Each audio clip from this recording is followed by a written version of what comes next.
All right. Your favorite or most memorable NFL video game? You a Madden guy? I mean, you have to be now, but like 2005. I mean, Madden was my first in 2007. Sean Alexander, of course. So there was nothing else. There was what was the one that had Sean Merriman on the cover? Was that a And Madden? a couple other people. No, it was like an NFL Street, but it wasn't NFL Street. Well, there was NFL. There's ESPN. it was like Arena, and they had like the padded walls, and you could like Arena football. climb them. Yeah, and it was like a 50-yard field or something like that. Well, there was NFL Street. No, I know it. I think it was like a rebranded NFL Street. NFL Tour. Yes, actually, I think that. Yeah. Sort of yep. Oh yeah. Yep. Okay, I remember that. yeah. I never played it, but I do remember that. It was pretty fun, actually. Do you know what game is football game was super underrated? Is NFL Blitz. Fair. Which yeah. was the slugfest of the NFL, of NFL video games, where you just went wild on, like you would tackle a guy and then you would body slam him, right? And you would just have a lot of fun. NFL Streets were great.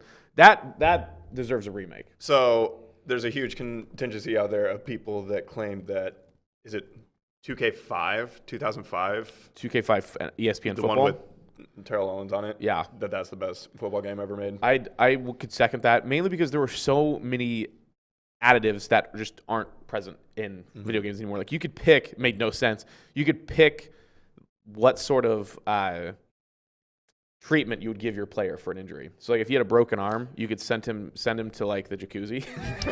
Like that should just solve patch it. that right up. That should fix it. And that was just like super interesting. Then there was the helmet cams, and you could like play as a running back. And I don't know if that was that game, but like you could play and you could, and like that sort of stuff doesn't exist anymore, which is super unfortunate because that made those video games just a little bit more immersive. And it's kind of surprising that you don't see that sort of helmet cam thing anymore with the heightened sea of VR. You would think that some of these video game manufacturers that don't do VR would be like, that seems like a really easy place for us to get into and be interesting. Well, they can't because EA has the monopoly on the NFL. Right. And EA is the worst. Except for FIFA, though. True. And FIFA has their issues, but it's way better than Madden, obviously. And there actually is a little bit of competition. Pro Evolution Soccer, but they're not good. All right. That was my opener. That's a little segue into what we'll be talking about later. Slick. Very well done. It will be nice. This is the Locker Room, presented by Spokane Talks, down here in the Holly Mason building. It is freezing today. Mm-hmm. Below freezing, one might say. It's actually 14 degrees right now. Nice score, but it feels like 4. And the sun's out for now. The sun is out for now. Mm-hmm. We have a low of 9. That's better than it was supposed to be. It was supposed to be like a low of -5 during the day. Watch out for those freezing pipes. Yeah, they'll get you. All right. We are a couple days away from the new year. This will be our last show of 2021. Woo. We did well, I think. Probably not. Yeah. Probably not. All right. Number 71. There's an obvious one. There's no Mariners players. There's an obvious Seahawks one, and I'm pretty sure you know who it is. Yeah, one of John Madden's favorite players, Walter Jones. Another John Madden shout out. Yeah, Walter Jones, number 71, arguably top 5 tackles of all NFL time. Tackles of all time, I think, is a good place to put him. I think what's interesting about Walter Jones is for his point in time, like for how large he was probably the most athletic tackle of all time, at least up until that point. Now tackles are getting even more athletic. Like Dwayne Brown might be more athletic in his heyday than Walter Jones was, but again, it's a completely different day and age. It's the evolution of sports. Right. Yeah. You're able to get bigger and larger and yet still be fast and agile and athletic somehow. So, yeah, number 71, Walter Jones. The other only notable number 71 in Seahawks history was Steve Niehaus, no relation to Dave Niehaus. He was the NFC Defensive Rookie of the Year in 1976, the first year of the Seahawks. Tops the list for the most sacks in a single season for a Seahawks rookie with 9.5. But he suffered multiple knee injuries, which ended his career early, unfortunately. But he was a stud for his few minutes of fame. And then is nobody now. I don't even know. My favorite thing to see is like players who kind of like Brian Bosworth. Like the guys who are so, and obviously the careers ended a little for different reasons, but it always is fascinating to me to see where some of the top talents, top draft picks end up. Like a Matt Leinart doesn't really do anything, but now he's a college football analyst. Same thing with Brock Heward. Same thing, garbage NFL player, really good college football player, and now he's calling college and NFL games. By the way, did you notice Brock Heward was on the call last week for the Seahawks game, and then just a few days ago, it was Aaron Goldsmith was on the call. Oh, interesting. Yeah, with Aqib Talib, who is just miserable. I kind of like Aqib Talib. Oh, he's miserable. I think it's hilarious. Like they're and actually, I think we get Aqib Talib this week. We do with with Gus Johnson. Yeah, Gus Johnson. Sorry, yeah. Yep. We were supposed to have Gus Johnson originally instead of Aaron Goldsmith, but something happened and they see now. I don't like Gus Johnson. You don't like Gus Johnson? No. What? He's one of those guys that just it's. First of all, when he gets all excited about things, his voice. Don't like it. Sounds corny. You don't like Gus cheesy. Johnson. And I don't know. He makes the most insignificant things seem as if they're supposed to, I don't know, blow our socks off. And I just don't buy it. I don't like him. I love me some Gus Johnson. No, Aqib Talib's he's I would take Aqib Talib any day over Gus Johnson. Yeah. It's something different. Gus Johnson is not anything different. What? Gus Johnson. Wow. Did voice for Madden. That's the hottest take. No. That is an indictment on his career. No, I don't think. That's. What do you mean? Okay, yeah, probably. I'm sure I'm on an island by myself. You're for sure on an island all by yourself. I don't think I am about Gus Johnson, though. I think there are a lot of people that don't really care for Gus Johnson. If there were enough. What? If there were enough I don't think people, he's universally beloved like you're making it seem. I think you're completely wrong. Yeah? I think if we had more people watching the show, that your career might be over. That'd be tough. Because, I mean, Gus Johnson, specifically college basketball. How could you not love Gus Johnson when he did NCAA tournament? He doesn't do it anymore because he's a Fox guy. Yeah. So he can't, obviously, with Turner Sports. But Gus Johnson he has like some of the most memorable Gonzaga basketball calls of all time. All right. See, I don't have that personal attachment that you did growing up with Gonzaga. Whatever, man. Those memories. Whatever. I can't believe you. Okay, we'll move on. Wow. All right. Well, we learned a lot today. Well, 2021 was great. 2022 is going to look much different with me running the show solo instead of Andrew tossing in his horrible takes. Keep Talib over Gus Johnson, whatever.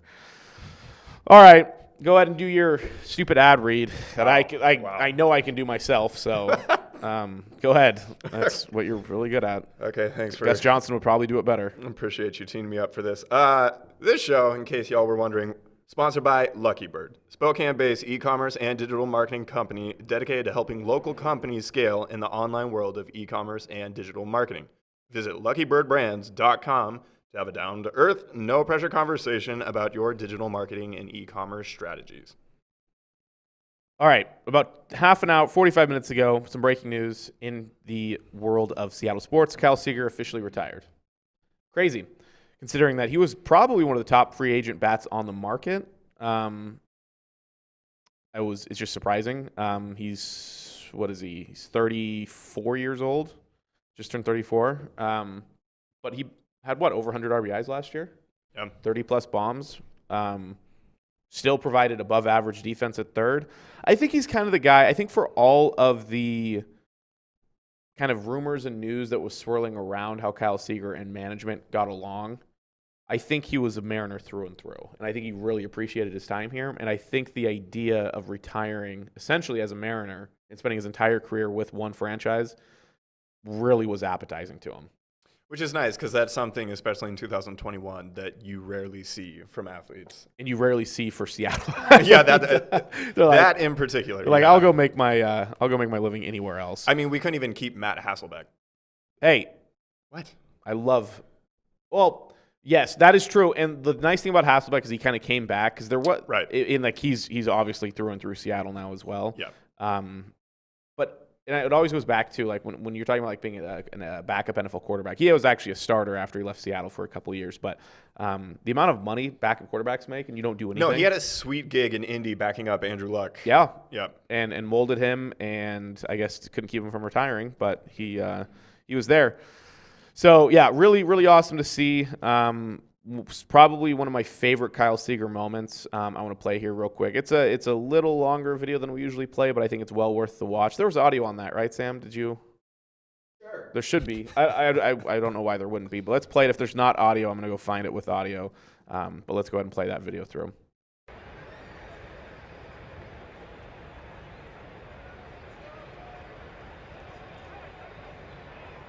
Double for Seager, his 33rd. Stranded in scoring position in that first inning.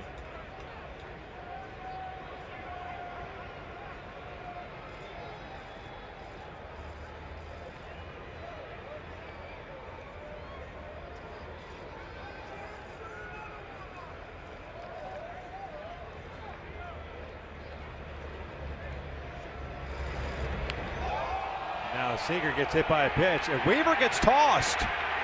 Brian Honora has just ejected Jared Weaver. Honestly, I haven't seen that before. You've never seen that? No. What year was that?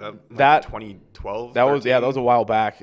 With Jared Weaver still on the mound, but yeah, essentially there's a few the entire at bat Seager, because he always when he got up to the plate, he had his hand up, he did his thing, puts it down, and he's ready to go. And earlier in the at bat, Jeff Weaver throws it before his hand comes down.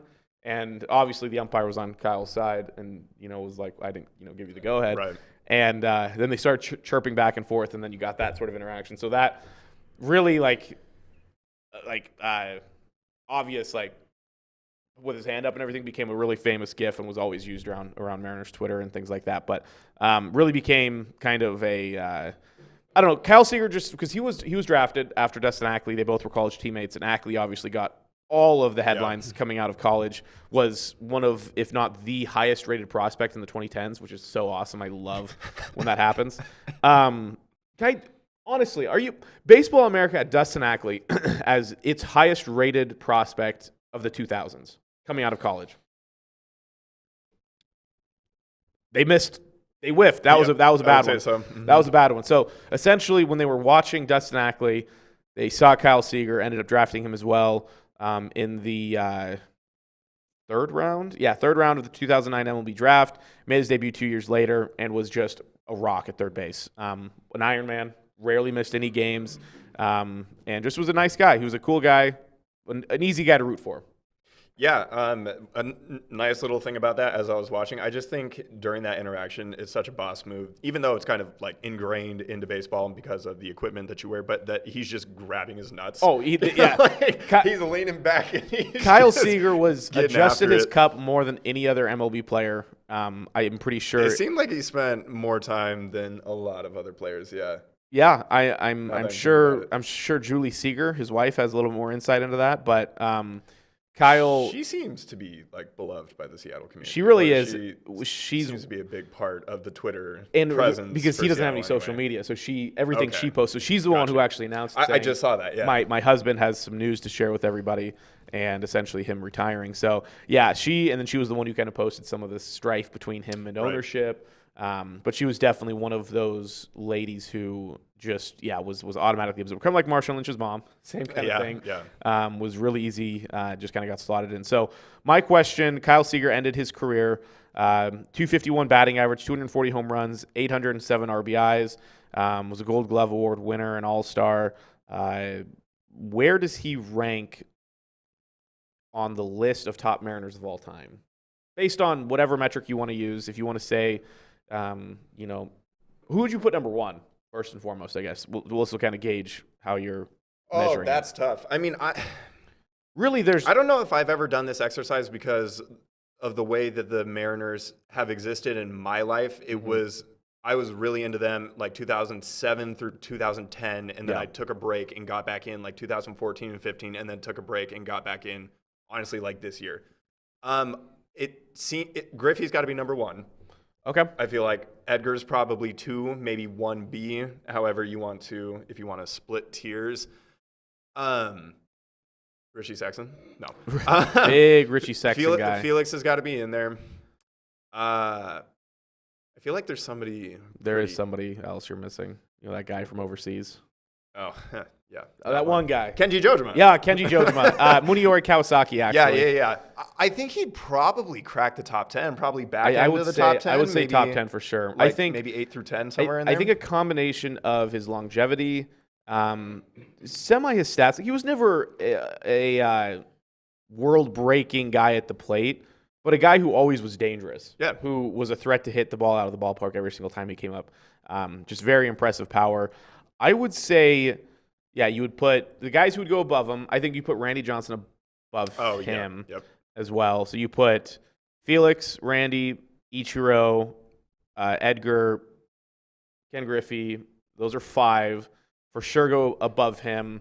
So wait, would you not put Griffey number 1? Who would I put number 1? I probably would put Griffey number 1.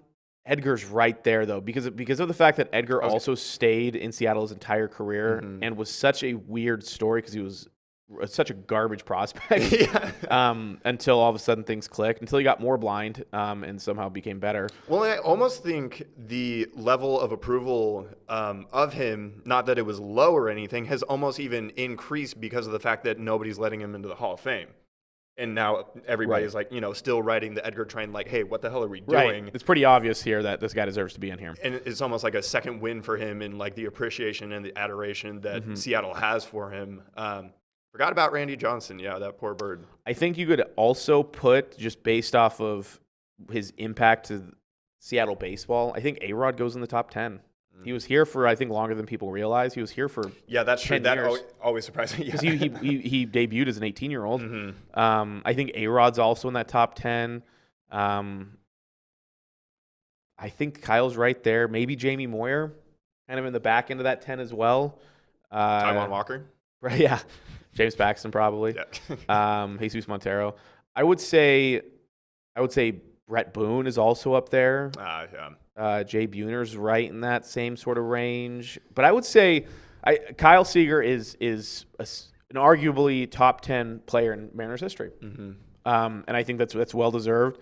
And he was again another easy guy to root for. No one ever saw Kyle Seager, especially like when he came up to bat like for an opposing team. Like you just like the guy. He never did anything wrong. There was no reason why you wouldn't like him. So that unfortunate news, just because I think he had some more left in the tank, but cool news. Again, retiring as a Mariners, awesome. I think he'll could potentially get into the Mariners kind of Ring of Honor thing they have going on. I think he deserves it because he was here during some of the worst period of Mariners baseball. That is. Yeah, he was like Felix in that regard, yet he stayed. And really, his performance never really dipped to a point where it was like, we can't put him out there. Considering, I mean, this was the best season that he had in a few years, right? Yep. Yeah. Going out on top. And almost made it to the playoffs, but didn't quite make it. It's gonna be a goddamn shame if they actually do the thing next year and he's not a part of it. Yeah. I mean, of course, everybody in the clubhouse is probably, going to attribute so many things to him and what he meant and that this is for him too. Just because he has that kind of credibility built up in the organization. But, yeah. I agree. All right. Zags played last night. Obviously destroyed North Alabama. Obviously. Not as it was. It was kind of cool, though. Matinee game, a 2 p.m. game on a Tuesday. Yeah, that was strange. I don't remember the last time that happened, and I don't know why that happened, but I'm here for it, and it was kind of enjoyable. My question to you, so Anton Watson had a double-double last night. I saw someone I saw someone last week, I don't remember who it was, but someone talking about how Anton Watson's taken the next step and has really cemented his value as an NBA player. And don't get me wrong. Who is this person? I sent it here. Let me see exactly. Is this what it like said. a credible person, or is this just some? Oops. It was some corner of Gonzaga Twitter that thinks that everybody. A little bit of corner of. Okay. Anton Watson is a future NBA starter. This episode explains why. So this is Andy Patton. He is host of Locked On Zags. I think he's just a Spokane guy.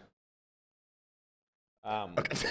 I think he's a Spokane guy. Anyway, so he said that Anton Watson is a future NBA starter. And don't get me wrong, Anton Watson has played better this year, and his aggressiveness has increased this year, which is exactly what he needed to do. He's much better when he's playing aggressive and not playing timid and just being out there to pass the ball.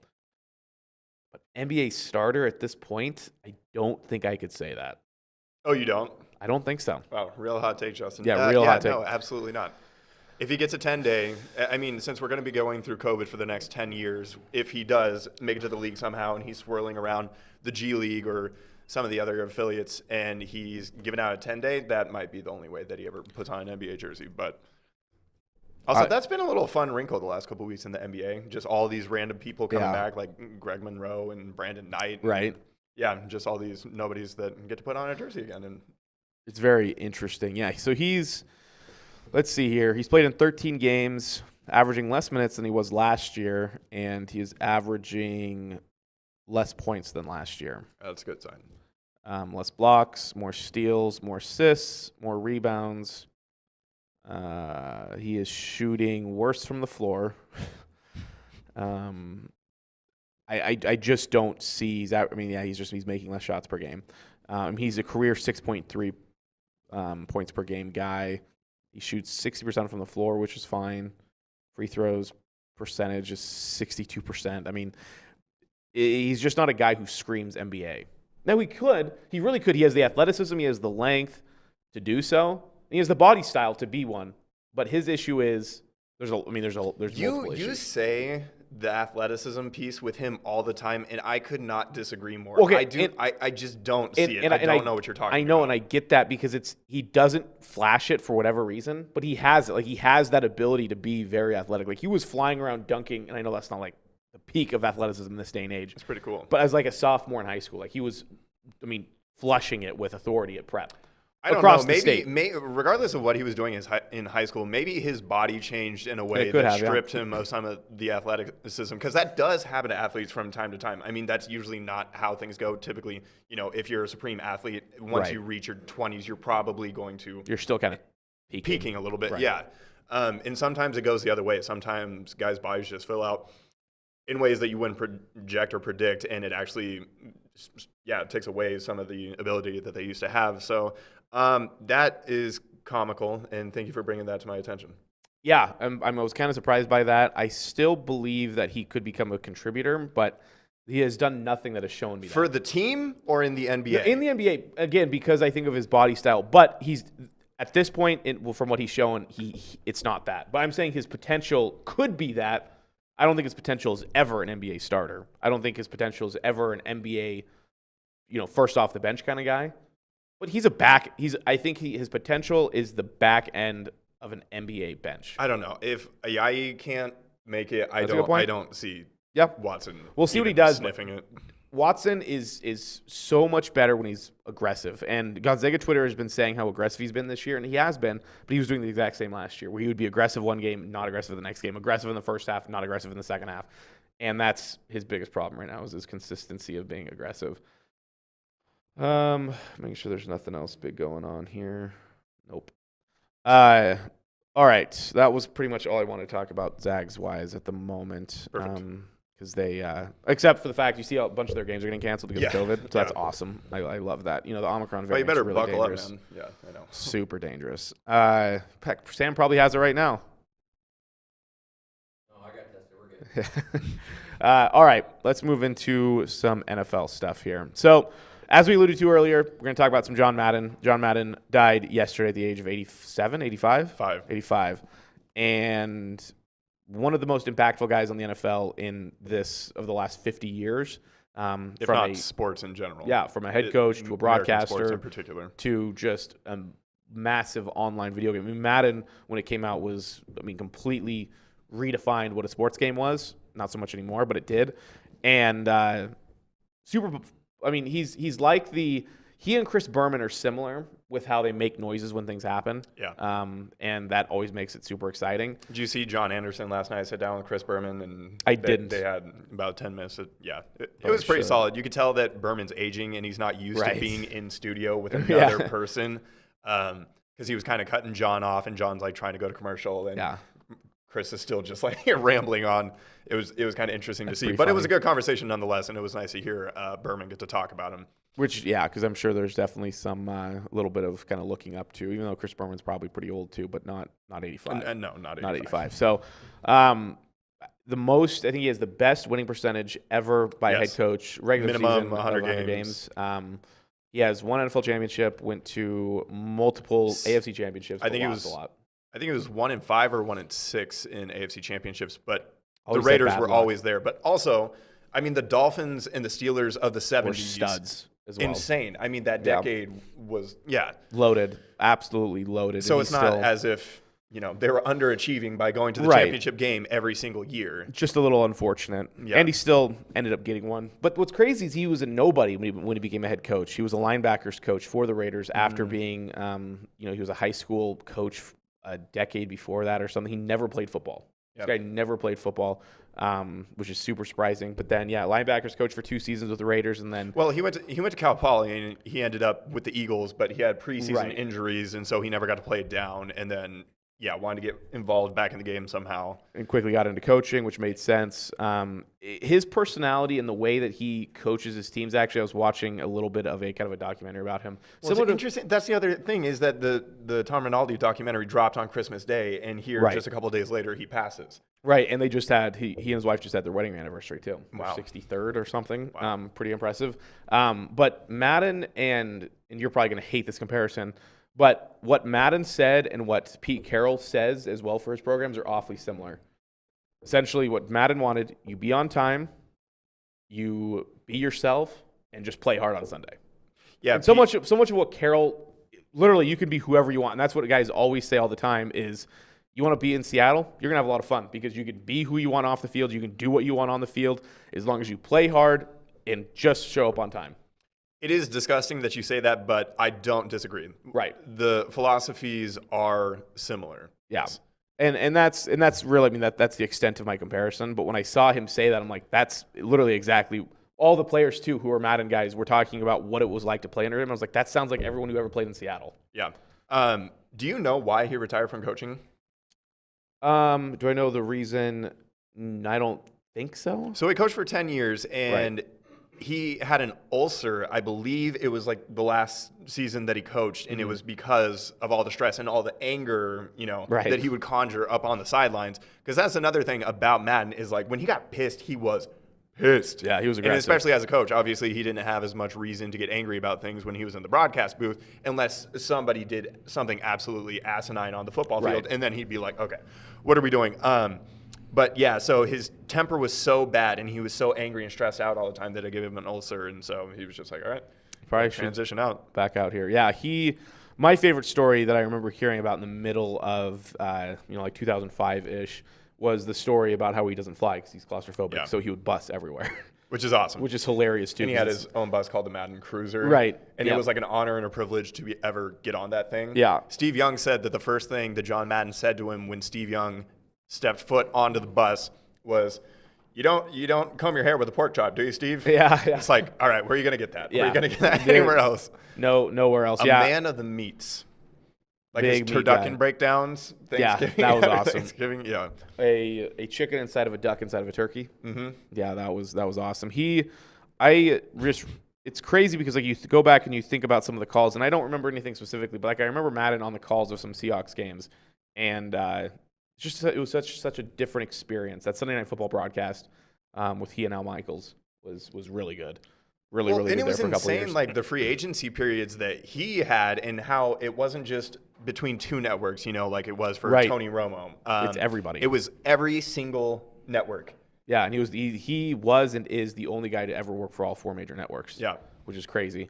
Madden left quite the impression on the league, and the broadcasting realm in general. I'm sure there's a lot of guys who broadcast other sports who have probably taken some stuff away from Madden. Well, he changed the way that football was being broadcast because he came in and said, "You guys are not doing this correctly." Right. Yeah, so And it worked out pretty well, I Yep. think, in the grand scheme. NFL makes so much money on the broadcast deals. All right, let's what do I want to talk about?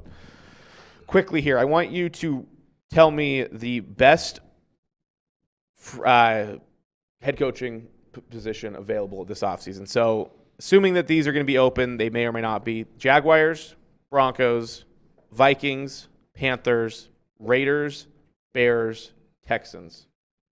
Best job, worst job. Okay. I have mine. I'm not saying that this one is the best, but I would say it's on the Most upper interesting. end. Okay. I would say the Vikings are up there. Vikings are my number one. I think the Jaguars are actually more appetizing than They're up there. a lot of people would think. The roster is really young, but there are some pieces there, and obviously Trevor Lawrence would be the biggest allure. Motivated ownership. I think I take that back. Go through the list again. Jags, Broncos, Vikings, Panthers, The Raiders, Broncos. Bears, The Broncos Texans. probably has to be the most intriguing, but they also have the biggest hang-up because their one glaring issue, aside from iffy ownership, is the fact that they don't have a quarterback and haven't been able to find a quarterback since Peyton Manning Drew retired. Lock's fine. Yes. I think Texans might be the worst. A bad roster with a very uncertain quarterback. Mills Mafia. He's actually been wrecking I know. teams I know. since Seattle. Seattle gave him a lot of confidence.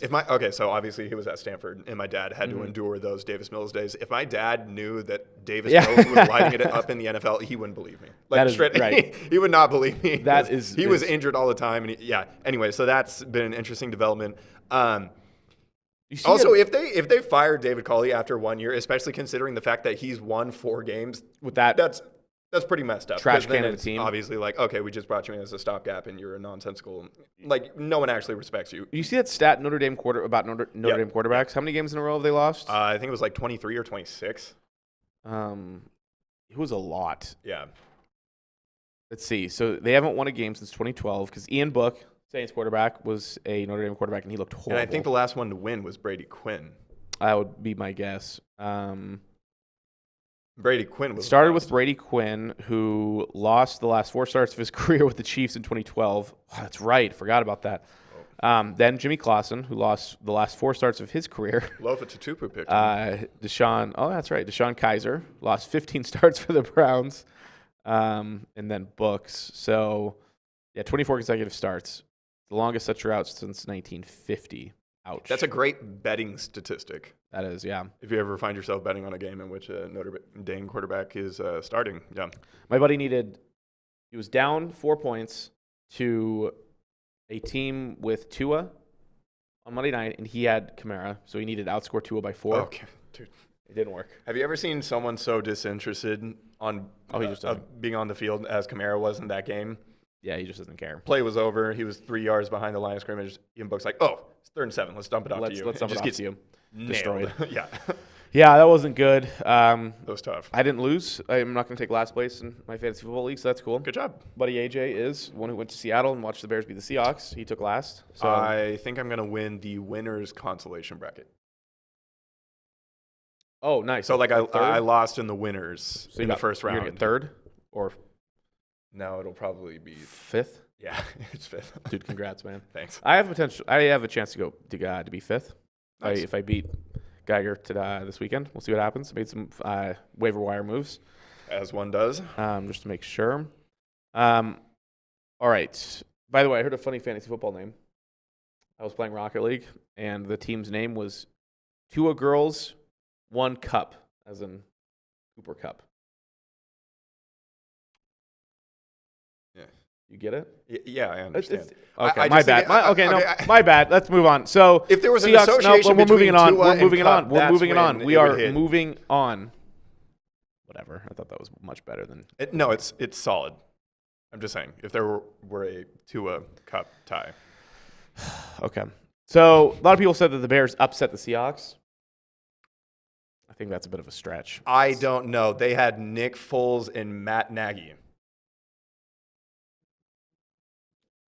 So You're an idiot. I hate you. I it's don't not, want it's to not talk an about upset. It's not an upset. Seahawks aren't that good. Okay. It's not an upset. That's the most intelligent thing you've said about the Seahawks all year. Wow. All right. So essentially, why I'm bringing up the Seahawks. Here are their contracts. They have 1, 2, 3, 4, 5. That's a lot of free agents. They have about 15 to 20 free agents next year. Most notable ones: Dwayne Brown, Quandre Diggs, Rashad Penny, Brandon Shell. This website's horrible. Gerald Everett, Nick Bellore, Rasheem Green, Will Dissly, DJ Reed, Al Woods, Sidney Jones, Geno Smith, who will probably resign. A lot of guys who are on one-year deals, pretty much. What do you do next year? You strip it all the way down? No, I sign. Who do you re-sign and who do you sign to an extension? I sign Quandre Okay. and Everett. You let Dwayne Brown walk? Yeah. What about Rashad Penny? Did you see how pissed he was on that perfect pass protection against Robert Quinn? Mm-hmm. He pushed him like 11 yards past the line of scrimmage, and then Russell like spun Fell into into him. it? Yeah. Yeah. Anyway. So what do you do with Chris Carson and Rashad Penny? I mean, Carson's under contract. He is. I mean, so bring him back. Also, I think he has been, we've forgotten about him because he's been gone for so long, but his absence has actually had a huge impact on the offense. Mm-hmm. I mean, really, the fact that we had to go. It did. Now, I don't know if that's the case because Penny's been doing just fine over these last 3 games, but I would agree those 7 games between the two, I think, were massive.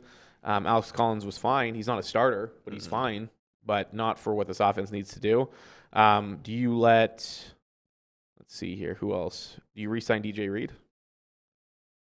Why not? Who else are you going to get? Al Woods? Yeah, I mean, the production's there. Obviously, he's up there, but again, who are you going to bring in?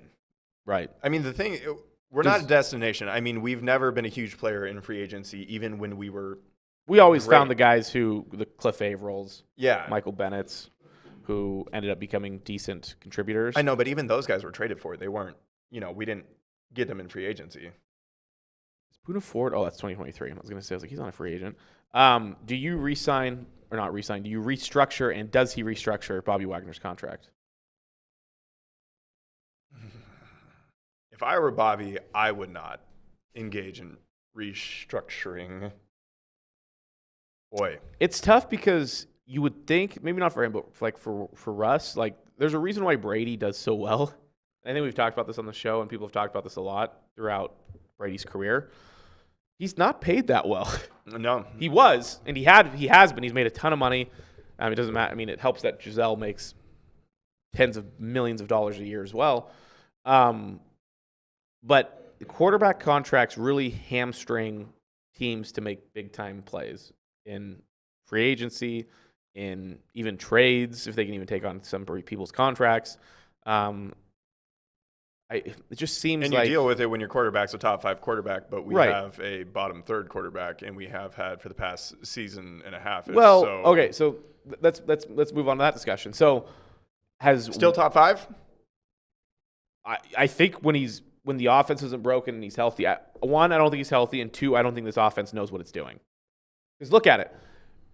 Would you say that Wilson forgot how to play football? What's more likely? Wilson forgot how to play football, the offensive scheme is broken, or the wrong personnel are in play for Wilson, around Wilson?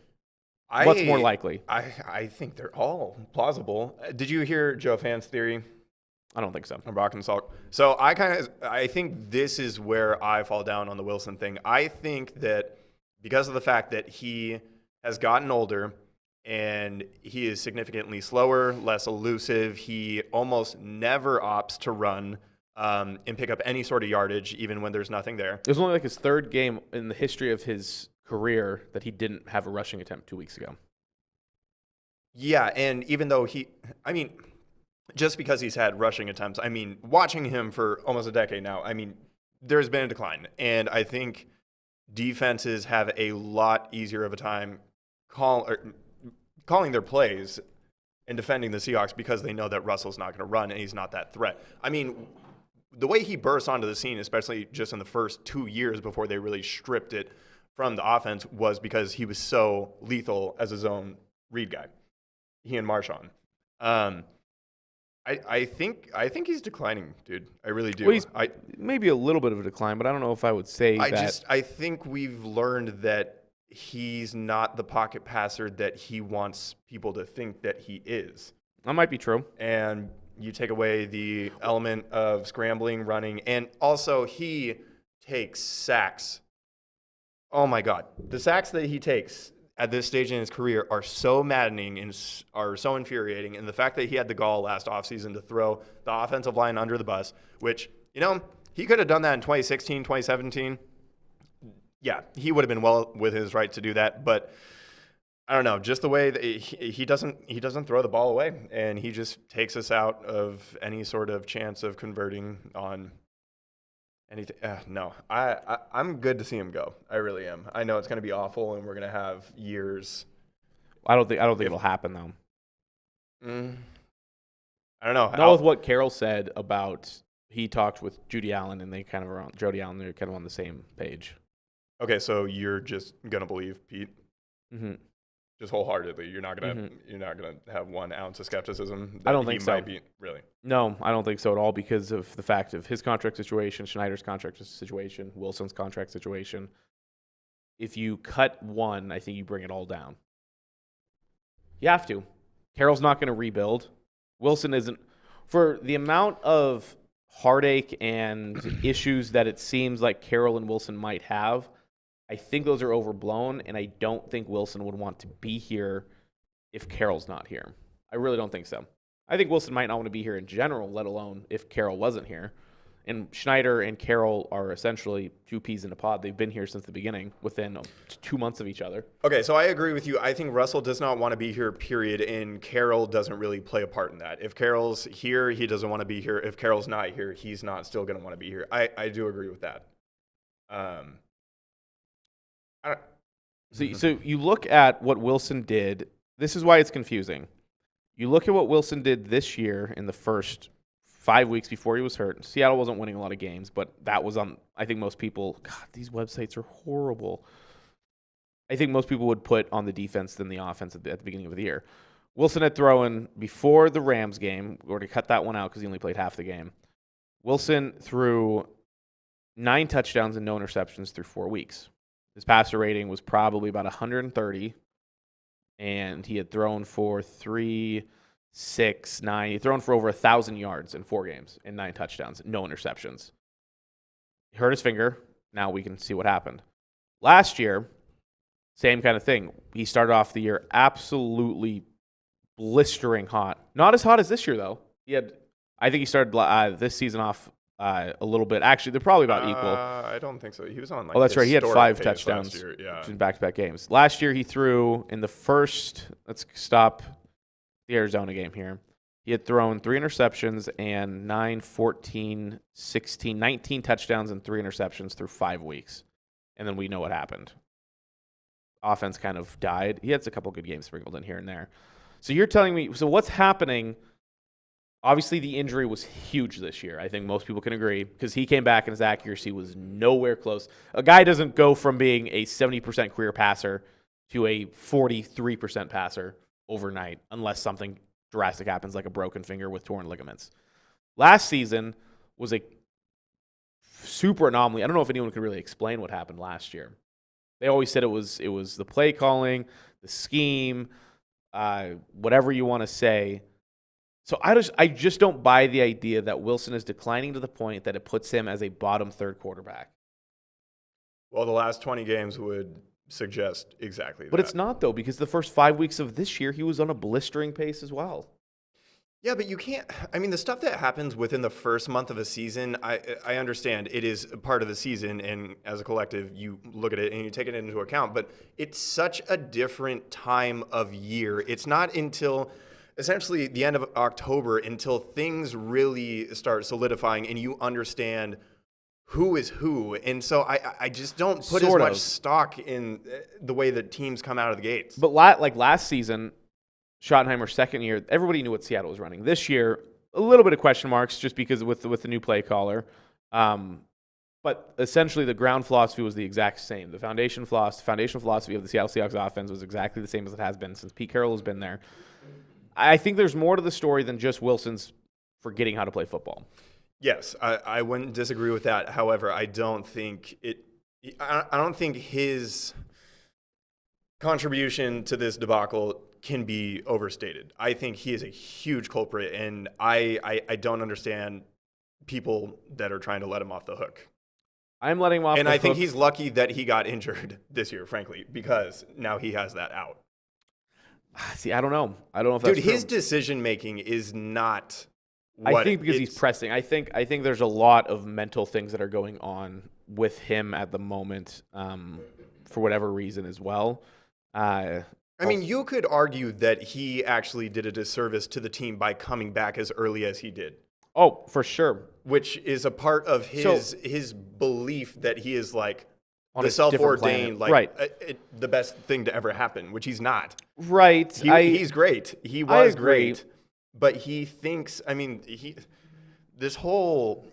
wants to be this power couple with Sierra, and he wants to be a John Madden. He wants to be an icon, and that transcends football. And it's going to be interesting to see what he does after football because he's already trying to, like the videos that he took last season where he steps back out onto the field and makes this 10-minute little mini documentary praising Kobe and talking about how when it was 4th down, Kobe was on his mind and all this cheesy ass shit that he does. All of that stuff, now that he's come back to earth and he's not playing like he did for years, it's a bad look. And I don't think you can lose sight of that. That's how his brain works and that's how he sees himself.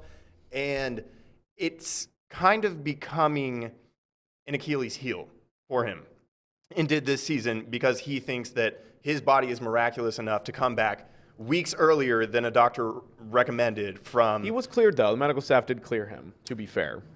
Yeah, I still wonder about that statement. Was it football ready? Maybe not, but sure. It was medically cleared so that it wouldn't get hurt again. I don't know. It's fishy. Yeah, there's going to be a lot of conversations that have to happen. So essentially, we'll just kind of a fun little thing here. That was the 3rd snow game in the history of Quest, CenturyLink, and Lumen. God. The first 2 was 2006 November game against Green Bay. Yep. Brett Favre lost to the Seahawks. I think they had to come back from down like multiple scores in that game. Like Green Bay was giving it to him. Anyway. Yeah, that sounds about right. And then 2008, the Jets came to Seattle. It was the home finale with also Brett Favre, and Seattle beat him again. Yeah, Brett Favre, both games. Wow. Both games. Very interesting. Mm-hmm. All right. Windermere Services Mountain West proudly services over 60 Windermere offices in eastern Washington, Idaho, eastern Oregon, and Montana. They are all in for their local communities. At Windermere Services Mountain West, relationships are the foundation of their business. Their mission is to be successful, team-oriented real estate professionals committed to exceeding expectations through exceptional customer service. They are Windermere. Windermere Services Mountain West is committed to the communities in which they live and work. They are all in for you. What? Sorry, I just saw Kobe Bryant, who is a player on Cincinnati. Who? Kobe Bryant. Okay. Will wear number 8 versus Alabama in the college football playoff to honor Kobe Bryant. Okay. Yeah, for sure. Okay. That was one of my favorite stories all year. Is just everybody who thought they were so closely attached right. to Kobe. They're like, and he's my everyone best friend. Yeah, it's like, yeah. We went out all the time. You're right. Yeah, got it. Especially when Dwight pulled that, I was like, he hated your guys. Nobody really likes you anyway, Dwight. Right. All right. My jabroni, Jake Paul, put him up on the screen. Please, Sam. Nice. Yeah, he looks really cool. His nipples are kind of intense. He Yeah, they are really very close. Obviously had a big fight, knocked out Woodley. Just said on a podcast a couple days ago that he would like to go to the NFL after he's done with boxing. Did you hear that? Yeah, I did see that. He wants to be a safety. Yeah, he wants to be a safety. He said, pulling up a couple things here. He said, legitimately just to play safety and deck people. I swear to God, I'm about to bring hella ratings to whatever team I'm on. Jake Paul's 24 years old, probably will be boxing for the next couple of years. He's going to try and join the NFL at age 26. Not a chance. He's crazy enough to do it. You got to be a little crazy to play football. You got to be a little crazy to fight. But no, he's too stupid to be an NFL safety. Football players actually have to be decently intelligent. Right. Or at least within the game within of the football. game, within schematics and being able to, the memory aspect and being able to be in the right place at the right time. And I don't think he has that ability. The only way it happens is if a team ownership is desperate enough to where they need money. He might end up there in the preseason. He could be a preseason if we find guy. ourselves in a sports society like desperate and loony enough to where we're just looking at numbers, ratings, and we're pumping And in the NFL doesn't need influencers. that. Right, exactly. So I mean, maybe he could make the NBA. Yeah. Maybe he could make the WNBA. He kind of looks like it. All right, what's your close or jabroni? People. So you would think that John Madden, if anyone, would be like truly universally beloved, approved of. So people came out of the woodworks on Twitter and started saying things Oh my God. like this. And then there was another one who is a professor at some college in Dallas. Oh, of course. Dehumanize black athletes.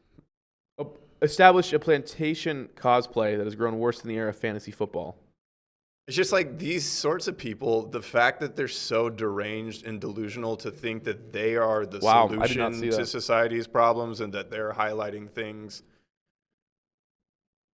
No, they're Thanks the for problem. ruining my Anyway, day. Yeah. Now I'm mad. Now I'm just couldn't- upset. Yeah.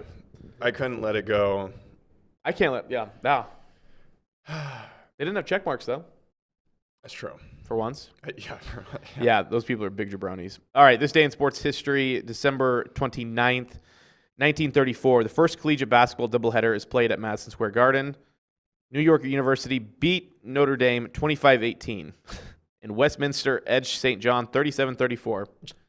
Just out of curiosity, how do you feel on Notre Dame? What is your stance on Notre Dame in general? Well, the former associate head volleyball coach was just hired to be the head coach at Gonzaga today. I saw you tweet that out. Yeah. Yep, big volleyball guy. Yeah. What do you mean? Just like, how do you feel about them? I mean, as a sports fan. I think they're fine. Okay. I think it's fun. I think they have a really good atmosphere, really passionate fans, and I mean they're a Catholic school. They are what they are. Thank God for that. Yeah, no, I'm not saying like that's not a positive or a No, I negative. I'm not like a fan of Gonzaga because they're Jesuits, Right. but it is just interesting. But I like Notre Dame Okay. overall. I have no problems with them. I really don't like their football. Like Alabama. Like I don't have a problem with Alabama. I don't have a problem with successful teams. I don't have a problem with passionate fans, especially if you're decent. And Notre Dame has been decent for the last while. So Yeah. they get it. And they have Rudy, which I still like. Notre Dame in football kind of get the Cowboys treatment, though, and that always A little pisses bit. me A little off. bit, yeah. Which is interesting. I don't know how that happens, but it does happen. This date in 1955, NHL officials wear new vertically striped black and white sweaters for the first time. Montreal Canadiens beat the Maple Leafs 5-2. Interesting. Yeah. First time they wore zebra sweaters. And in 2007, on this date, Tom Brady sets a then NFL record 50th touchdown pass, throwing it to Had to have been Randy Moss. was Randy Moss. I was going to Patriots say, become the nobody else first caught team. touchdowns that year. Right. Patriots became the first team in NFL history to finish the regular season 16-0. Man. And all right. I don't want to show. Let's show Portnoy shot real quick. I don't want to spend too much time on it. Dave Portnoy last night was at the Magic game. Did a half court shot.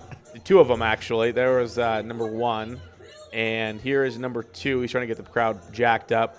A couple problems here. He airballs the first one and then decides to airball the second. He shoots with two hands, probably because his shoulders are too fried to do anything else. His form looked a lot like Timmy's. When He does. Timmy It's it really pretty- weird. He Did kind of you- looked okay, like so Timmy. when I've tweeted back at you every time you tweet that, do you Yeah. know what I'm getting at? Which part? The fact that Timmy's form for those half court shots looks silly. No. Okay, well that's what I was getting at. Kind of looked like that. I see what you mean. Because Yeah. okay, I see what you Because mean. I just tweet form. Right. Yeah. Right. Anyway. Right. Yeah. So essentially, then Barstool went crazy. Had all these PR releases. Team Portnoy release thing. They even have merchandise ready. know. So I'm pretty sure this has been planned for a while. Still pretty funny. Yeah. Let's also quickly. Did you get that video off of TikTok, or how'd you do that? Yeah. Okay. The Lakers. Yeah. Let's watch that real quick. This was the craziest Here's, moment that happened in the Lakers Lakers a couple game nights last ago. night. Put up a shot. The Lakers are trying to get the Lakers rebound. They're not playing the rebound defense, yet. but just watch. As soon as Lakers get DeAndre the Jordan gets the rebound, LeBron's the only one that goes up the floor. All They four give it to Lakers LeBron, stay and back. all his teammates stay Now back. it's LeBron So now he's 1-on-5. There's What, they the expect guy. him to do it all? And So he LeBron just takes a shoots step and then back. misses. What kind of team is this? Three. But let's put Vogel on the hot seat because he has to coach this dumpster fire of a roster and try to figure out a rotation with guys again that were in their primes in 2010. Yeah. Yeah, that is. He's going back to Cleveland. You think? I don't know. It would be hilarious. It would be very hilarious funny. because the Lakers would be screwed for a while. Right. Because Anthony Davis is not taking any sort of torch or mantle from LeBron. Right. Which is kind of crazy because it felt like he would be able to do that. But that's not the Soft case. as baby shit. Yeah, very soft. All right, what's your closing time? Apparently, every former Super Bowl champion for the Seahawks is going to own the Seahawks. Yo, I'm glad you brought this up. To be honest with you, I would be talking towards So it started with how I Cam. can get involved with the I don't know team for with some honor, but- ownership or something like that. I mean, as far as I didn't see as Marshawn far as talking. what was, when I it guess he was talking was, to and Josie how it Anderson. I was. didn't know she was still I mean, yeah, it's good to go and reminisce about them days, but shit, like we all know, them days is over now. That's a new team, and realistically, I'm trying to figure out how I could come in and be a part of some ownership, so I can go ahead and make my staple on the Seattle community and team that way. So not only, did Cam just tweet a couple of nights ago, gained a lot of traction, especially from all the pundits that cover Seattle sports. A lot of eyeball emojis, saying that he needed to have a little family meeting with Jody Allen about the future of the Seahawks, and now Marshawn Lynch saying essentially that he was trying to figure out how to get a part of an ownership group so that he could, get in there and see things through. So just in theory, if there were an ownership group and we got to handpick every Seahawk, let's say this ownership group can only be 5 people, which Seahawks are you choosing to be a part of this group? I like Cam. I like Marshawn. Okay, to start. I agree with those two. Hasselbeck. Ooh, I think it'll be fun. Walter Jones. Walter Jones would be a really fun partial owner to have, just with his energy. And number 5, I haven't really seen him much. Number 5, probably. I don't know if let's pick someone old school. Largent. Oh, see, Only because he was a senator of Arkansas, or of Oklahoma, something, and he would easily be able to sell fans on whatever they decide to do. Yeah, I guess That's my 5. Kind of just narrowing it down to people that were on the Super Bowl roster, because I feel like those guys would look at Matt Hasselbeck and be like, let's hear less from you. But if Sherman were to retire in a timely fashion, I would love to see Doug him Baldwin maybe in there. Doug. Honestly, Cliff. Cliff Avrill's great. Nate Burleson. I appreciate also his really like loyalty. Nate Burleson. Yeah. Yes. Just because. Anyway, it's just kind of an interesting Mike little Robinson. sub-development. I can see. Nah, he's kind of turned on the Seahawks, which I think too, it's just but,